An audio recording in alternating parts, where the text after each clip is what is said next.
जागतिक कीर्तीचे तबलावादक उस्ताद झाकीर हुसेन यांच्या निधनाने तबल्याचा सूर हरपला. सतार तबल्याच्या सुराविना पोरकी झाली. 31 वर्ष झाकीर हुसेन आणि भटकर कुटुंबाचे अतूट नाते. SBN मराठीचा स्पेशल रिपोर्ट. जागतिक कीर्तीचे तबलावादक उस्ताद झाकीर हुसेन यांचे दुःखद निधन झाल्याची बातमीने मिरज संगीत नगरीत शोककळा पसरली आहे. आज तबल्याचा सूर हरपला आणि सतार तबल्याच्या सुराविना पोरकी झाली. मिरज शहरातील तंतुवाद्य कारागिरांशी तसेच RK म्युझिकल हाऊस भटकर कुटुंबाशी उस्ताद झाकीर हुसेन यांचे एक अतूट नाते होते. आज विजय भटकर यांनी उस्ताद झाकीर हुसेन यांच्या आठवणींना उजाळा दिला. आबा कडा कल्चर ग्रुप यांनी आयोजित केलेल्या कार्यक्रमांमध्ये उस्ताद झाकीर हुसेन येणार होते. त्यांनी तबल्याची छोटी प्रतिकृती म्हणून स्मृतिचिन्ह देण्यासाठी विजय भटकर यांना तयार करण्यास सांगितलं होतं. या कार्यक्रमात विजय भटकर यांची उस्ताद झाकीर हुसेन यांनी तयार केलेला तबला भेट दिला. हीच भेट मुंबईमध्ये तबला निर्मिती व्यवसाय उभारण्यासाठी भटकर कुटुंबाला प्रेरणा ठरली. 31 वर्ष उस्ताद झाकीर हुसेन यांनी भटकर कुटुंबाने तयार केलेला तबला वाजवला. कलाकारांना ज्याप्रमाणे मान सन्मान आणि पैसा मिळतो त्याचप्रमाणे वाद्य निर्मिती करणाऱ्या कारागिरांना मान सन्मान आणि पैसा मिळाला पाहिजे यासाठी उस्ताद झाकीर हुसेन यांची कायम धडपड असायची. 2012 रोजी RK म्युझिकल हाऊस भटकर कुटुंबाच्या घरी उस्ताद झाकीर हुसेन यांनी भेट दिली. त्याप्रमाणे त्यांनी मिरजेतील हजरत ख्वाजा शमना मिरासाहेब दर्ग्यावर नितांत श्रद्धा होती. मिरजेतील सतारमेकर यांच्याशीही त्यांचे अतूट नाते असल्याने त्यांना बाळासाहेब मिरजकर आणि भटकर कुटुंबियांकडून विजय भटकर यांनी भावपूर्ण श्रद्धांजली वाहिली आहे. जगप्रसिद्ध तबलावादक उस्ताद झाकीर हुसेन यांचं निधन झालेली बातमी आज मला TV च्या माध्यमातून कळाली आणि मन शून्य झालं. इतका मोठा वादक काळाच्या पडद्याआड गेलेला आहे. आमचे गेले 30-31 वर्ष बयाजीचे आणि आमचे जवळचे संबंध होते. झाकीरभाई डिसेंबर 93ला सांगली येथे कार्यक्रमासाठी आले होते आणि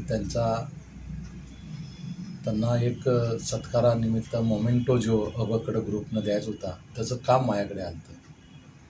त्याचे अध्यक्ष अबकडेचे अध्यक्ष मखदूम साहेब हे माझ्याकडे आले आणि मला सांगितले की उस्तादांचा कार्यक्रम आहे आणि आपण त्यांना एक मोमेंटो देतो आहे, त्यातला छोटा तबला डग्गा हा तुम्ही करायचा आहे. आणि मी त्यांना विनंती केली की मी मोमेंटो तयार करतो पण त्याबरोबर माझी कला सादर करण्यासाठी तुम्ही थोडा मला जर संधी दिली तर मला तबला डगा त्यांच्यासमोर माझी कला सादर होईल. तर त्यांनी मला त्यांना भेटण्याचं टायमिंग दिलं आणि आम्ही झाकीरबाईंना अबकडेच्या कार्यक्रमाच्या अगोदर तासभर गाठ पडलो आणि त्यांनी त्यांच्यासाठी केलेला तबला डगा हा मी पहिल्यांदा त्यांना दिला. त्यावेळेला माझे मोठे बंधू धाकटे बंधू आम्ही तिघंही एकत्र होतो आणि तिने तबला डगा बघितल्यानंतर त्यांनी सांगितले की फार चांगला केलेला आहे पण तुम्ही कुणीतरी एक जण मुंबईमध्ये असायला पाहिजे. आणि मग ती सुरुवात झाली. त्यानंतर माझ्या मोठ्या भावाने माहीम येथे काजवे सुलूकला म्हणजे एअरपोर्टला इंटरनॅशनल एअरपोर्टला जायच्या मार्गाला त्यांच्या घराकडे अशा ठिकाणी दुकान लावलं आणि गेली 30-31 वर्ष अखंड झाकीरबाईंनी 93 नंतर आज अखेर फक्त भटकर परिवाराचाच तबला वापरला. जेणेकरून माझे बंधू हरिदास भटकर हे मुंबईत असल्यामुळं आणि इकडं कधी कार्यक्रमाला आले तर मग माझा असा आम्ही आमचे परिवार सगळं सतत त्यांच्या संपर्कात असायचं. त्यानंतर ते 2010मध्ये सांगलीला प्रोग्रामसाठी आले होते. त्यावेळेला त्यांनी आमच्या घरी आवर्जून भेट दिली आणि माझ्या घरी ते 3-4 तास होते. तो आनंद आणि ते भेट दिलेलं हे कधीही आम्ही विसरणार नाही. कारण इतका मोठा वादक मनानं इतका चांगला असतो हे मला त्या दिवशी कळालं. त्यांना अजिबात त्याचं त्या एवढ्या मोठ्या वादकांचं अजिबात हे न करता अगदी आमच्या फॅमिलीबरोबर हसत खेळत 5 तास 4 तास थांबून जेवण करून त्यानंतर आमच्याबरोबर गप्पा गोष्टी केल्या, प्रत्येकाची विचारपूस केली, प्रत्येकांना मुलं किती आहेत त्यांना जवळ घेतलं, त्यांची विचारपूस केली, शिक्षण करतात त्यांच्या मुलांबरोबर चर्चा केली. आणि एक माझ्या आईबरोबरही, माझ्या आईला हिंदी येत नाही तर त्यांनी त्या टायमाला सांगितलं की माताजी मुझे मराठी आता आहे, आणि त्यांनी मराठीमधूनच त्यांच्याशी बोलले. आणि इतका आनंदामध्ये आजपर्यंत आम्ही तो क्षण विसरू शकलो नाही. पण आज जाकीरभाई या जगामध्ये नाही आहेत, तर मी भटकर परिवाराकडून